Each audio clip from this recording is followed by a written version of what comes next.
దేవుడికి అర్థమవుతుంది. వాస్తవమే ఇది. అవును. దిస్ ఇస్ ద ఫై ఇన్ పీస్ సో మచ్ సిమెస్ట్. అంటే అగ్నిలో మనము తప్పు చేసినా కాలబడతామంట. తప్పు చేస్తే కాలబడతాం.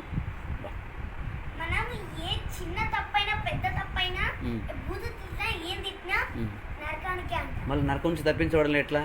నరకం నుంచి తప్పించబడాలంటే దేవుడిని నమ్మాలి, మారమనసు పొందాలి, దేవుని ఉజ్జీవంగా ఉండాలి, రోజు బైబిల్ చదవాలి, ప్రార్థన చేసుకోవాలి, అన్నీ ఉండాలి దేవుని. Very good.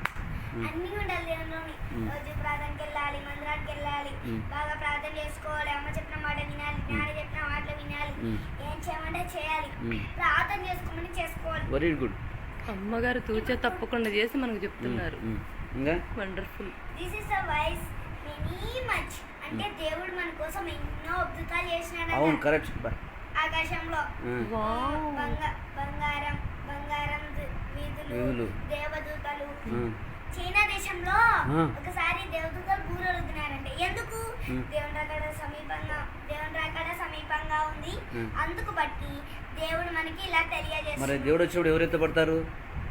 మంచిగా ఉన్న వాళ్ళు, మంచిగా ప్రే చేసుకున్న వాళ్ళు, బైబుల్ చదువుకున్న వాళ్ళు, దేవుడితో శ్రద్ధగా వినేవాళ్ళు, దేవునితో మంచిగా జీవించే వాళ్ళే పరలోకానికి వెళ్తారు. పరలోకంలో ఎవరు ఉంటారు? పరలోకంలో అన్నీ ఉంటాయంట. మనము నిద్ర రాదు, ఆకలి ఉండదు, ఏముండదు, సంతోషంగా జీవించచ్చు. ఎనిమల్స్ కూడా మనం ముట్టాం, అంత ఆనందంగా ఉంటది అక్కడ. ఎక్కడికి పోవాలంటే అక్కడ తిప్పుతూనే ఉండే ఆకాశం అంతా. మనకి ఈ ఇల్లు కంటే ఇంకా మంచి ఇల్లు ఇచ్చినాడు దేవుడు. మనకు రక్షణ అనుగ్రహించడానికి యేసు ఏం చేసినాడు? మనకు రక్షణ అనుగ్రహించడానికి యేసు ఏం చేసినాడు? కలువరిలో ఈ లోకానికి వచ్చి చేతుల మేకులు, కాళ్ళ మేకులు, తలకి ముళ్ళ కిరీటం, ప్రక్కన బల్లెపోటు, రక్తమంతా చిందించినాడు, చనిపోయి సమర్చబడి 3వ రోజున తిరిగి లేచినాడు. కాబట్టి మన కోసం ప్రాణాన్ని పెట్టినాడు దేవుడు. కాబట్టి మనం ప్రార్థన చేసుకోవాలి, దేవునితో శ్రద్ధగా ఉండాలి, ఏం పాపం చేయకూడదు, ఏం చెడు వీడియోలు చూడకూడదు, ఏం చేయకూడదు.